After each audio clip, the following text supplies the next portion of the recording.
ಮಣ್ಣಿನ ಮಗನು ಇವನು ಕೊಡುಗೈದಾನಿ, ಚಿನ್ನದ ಮಗನು ಇವನು ಅದ್ಭುತ ಜ್ಞಾನಿ.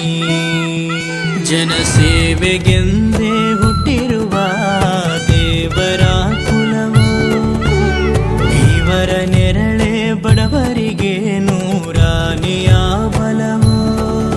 ಈ ಮಣ್ಣಿಗೂ ಇವರ ಋಣವೈತೆ, ಪ್ರತಿ ಉಸಿರು ಇವರನ್ನೇ ನುಡಿದೈತೆ. ಜಯ ರತ್ನಾಕರ